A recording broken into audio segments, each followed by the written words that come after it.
अखंडमंडलाकारं व्याप्तं येन चराचरं तत्पदं दर्शितं येन तस्मै श्री गुरवे नमः।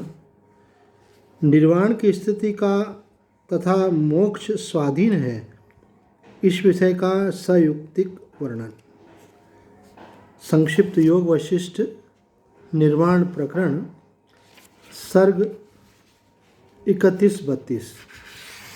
आज का विषय है, पुनः रिपीट करते हैं, निर्वाण की स्थिति का तथा मोक्ष स्वाधीन है, इस विषय का सयुक्तिक वर्णन। श्री वशिष्ठ जी कहते हैं, रघुकुल राम ब्रह्म के अतिरिक्त न नाश है न अस्तित्व, न अनर्थ है न जन्म मृत्यु, न आकाश है न शून्यता और न नानत्व ही है, अर्थात सब कुछ ब्रह्म ही है, उससे भिन्न कुछ भी नहीं। जैसे मिथ्या अवभाषित होने वाले संकल्प नगर का नाश किसी प्रकार संभव नहीं, क्योंकि वह तो मिथ्या ही है ही, फिर उसका विनाश कैसे। उसी तरह जगत और अहंकार आदि भी असत हैं, अतः उनके लिए नाश शब्द का प्रयोग भी नहीं बनता, क्योंकि असत वस्तु स्वयं ही विद्यमान नहीं रहती। सत्पुरुषों की भांति जिन अज्ञानियों की दृष्टि में यह संसार विद्यमान है, वे पुरुष वह सृष्टि सब के सब मृग तृष्णा के जल तरंग के समान मिथ्या ही है। यही कारण है कि जो लोग असत पदार्थों को ही सत्सा मानते हैं, उनकी उस मान्यता को हम लोग वंध्या पुत्र की वाणी की तरह निर्णयात्मक नहीं समझते। इसलिए जल से परिपूर्ण महासागर की तरह तत्वज्ञानियों की पूर्णता और अपूर्व ही होती है। वे सदा चिदानंद से परिपूर्ण रहते हैं, क्योंकि वे दृष्टा और दृश्यांश के फेर में नहीं पड़ते। वे व्यवहार युक्त हो अथवा व्यवहार शून्य, किसी भी अवस्था में पर्वत की भांति निश्चल और वायु शून्य स्थान में रखे हुए समप्रकाश युक्त दीपक की तरह एक रस रहते हुए भी सदा अपने स्वरूप में ही स्थित रहते हैं। श्री राम, अज्ञानी पुरुष तो इस जगत में वासना रूप ही है। वह वासना तत्वदृष्टि से विचार करने पर ठहरती नहीं, परंतु कोई भी उस वासना के असली स्वरूप पर विचार नहीं करता। इसी कारण यह संसार उपस्थित हुआ है। वास्तव में तो जिस पुरुष को इस संसार का भ्रम है, वह असत ही है, और असत पदार्थ तत्व दृष्टि से देखने पर मृग तृष्णा के जल की भांति लक्षित होता नहीं। फिर किसी के लिए कौन सा संसार कहाँ से आ गया। ये सारा दृश्य जगत सद्ब्रह्म ही है, ऐसा स्पष्ट ज्ञान हो जाने पर कल्याण में ब्रह्म रूप का उदय होता है। जिस परम पद में विश्राम प्राप्त हो चुका है, ऐसे समदर्शी तत्वज्ञानी के आचरण में शांत रूपता अथवा राग द्वेष शून्य व्यवहार दोनों परिलक्षित होते हैं। अथवा जो निर्वाण रूप सप्तम भूमिका में पहुंच चुका है, वह ज्ञानी की शांत रूपता ही अवशेष रह जाती है, क्योंकि वह तो वासना रहित मुनि हो जाता है। फिर वह व्यवहार कैसे कर सकता है।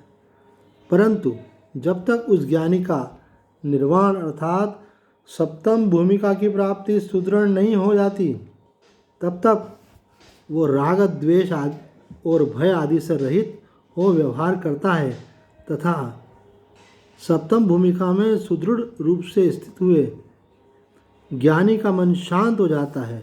उसके राग द्वेष भय क्रोध आदि विकार सर्वथा नष्ट हो जाते हैं, तथा वह मुनि होकर भी शिला न होते हुए भी शिला की तरह सदा निश्चलता रूप से स्थित रहता है। आगे कहते हैं, राघव, आत्मा ही ब्रह्मता की भावना करने से ब्रह्म और आत्म तत्व की भावना करने से आत्मरूप हो जाता है। इसलिए परब्रह्म तत्व में तत् भावना ही उसके ब्रह्मता और अनंत होने में प्रमाण है। अनंत में जो जागृत स्वप्नादिक विभ्रांति, यही बाह्यता कही जाती है। वस्तुतः तो जैसे दूध को दो पात्रों में रख देने से उस दूध में कोई भेद नहीं होता, उसी तरह स्वप्न और जागृत में थोड़ा सा अंतर नहीं है। उनमें जो जागृत में स्थिरता और स्वप्न में अस्थिरता प्रतीत होती है, वह तो केवल भ्रांति मात्र है। उसी तरह जागृत में आधारता और स्वप्न में अधेयता की प्रतीति भी जल और उसकी तरंग की भांति भेद शून्य है। जैसे आत्मा के अन्वयत ज्ञान से स्वप्न काल के पदार्थों में भी अन्यता की प्रतीति होती है, और आत्मिक का ज्ञान हो जाने पर उस आत्मा से भिन्न कुछ नहीं दिखाई देता। उसी तरह जागृत काल में जब तक शुद्ध आत्म तत्व का ज्ञान न हो जाता है, तभी तक पदार्थों की अन्य रूपता प्रतीत होती है। आत्मा तत्व का बोध हो जाने पर वह तो सभी एक रूप से ही दिखते हैं।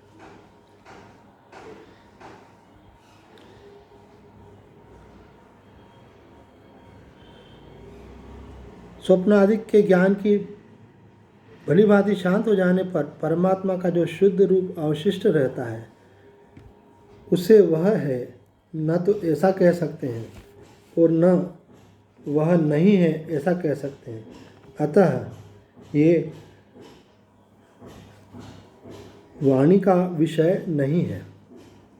वत्सराम, चिति का जो बाह्य पदार्थों की ओर प्रसारण और वह जो अनाक्त युक्त अनुभव से ही सिद्ध, जब विद्या से उस अनुभव का बाद हो जाता है, तब पुरुष को असत पदार्थ का अनुभव नहीं होता।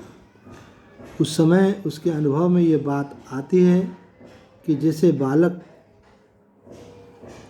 असत्य प्रेत का अनुभव नहीं करता, वैसे ही मैं भी व्यर्थ ही अब तक असत पदार्थों का अनुभव करता रहा। जब अपने अंदर यह मैं हूँ ऐसा अनुभव होने लगा, तब वह अहम भाव भी दुख का ही कारण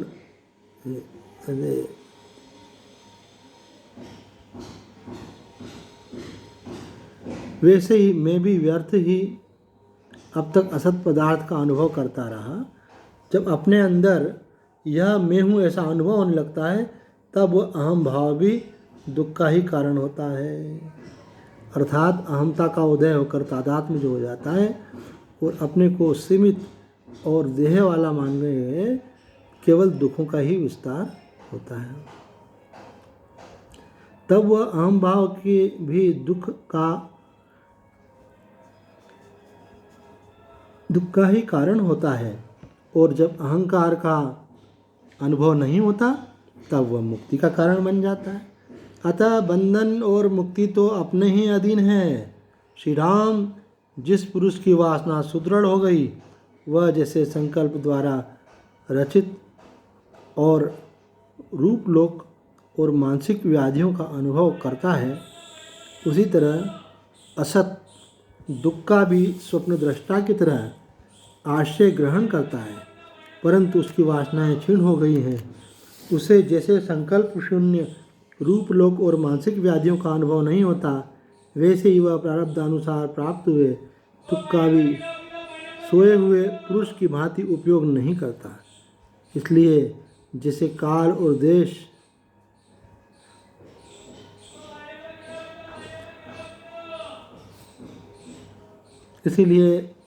काल और क्रिया के संपर्क से पदार्थों में उत्पन्न हुई भावना पदार्थ रूपता को प्राप्त होती है, वैसे ही वासना ही अत्यंत सूक्ष्म होकर मुक्ति में कारण होती है।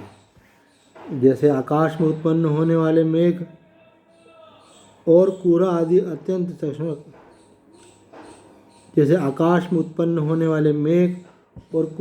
अत्यंत सूक्ष्म हो जाने से उसी आकाश के रूप में परिणित हो जाते हैं, वैसे ही वासना अत्यंत सूक्ष्म होकर मुक्ति के स्वरूप में परिणित हो जाती है। आत्मा में जो यह जगत आदि भाषित होता है, वह मैं कौन हूँ यह कैसे उत्पन्न हुआ, इस प्रकार के विचार से शांत हो जाता है। जब अहंता की इस प्रकार से विचार करने से शांत हो जाता है। जब अहंता की सत्ता का अभाव ही मोक्ष है, तब इतने को ही लेकर मूढ़ता का आश्रय क्यों ग्रहण किया जाए। ऐसा ज्ञान सत्संग और विचार से शीघ्र ही प्राप्त होता है। जैसे प्रकाश से अंधकार का और दिन से रात्रि का विनाश हो जाता है, वैसे ही तत्वज्ञानी के संग से अहंता रूपी बंधन नष्ट हो जाता है।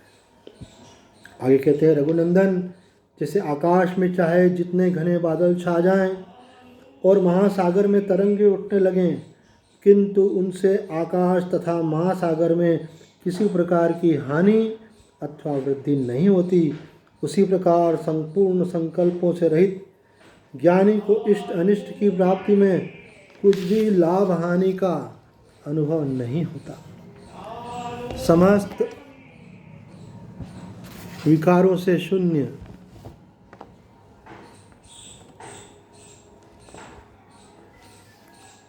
समस्त विकारों से शून्य एवं परिपूर्ण स्वरूप शांत ब्रह्म का विचार कर लेने पर परमात्मा का यथार्थ ज्ञान हो जाने पर यह सारा जगत प्रपंच मृग तृष्णा के जल की भांति असत सिद्ध हो जाता है।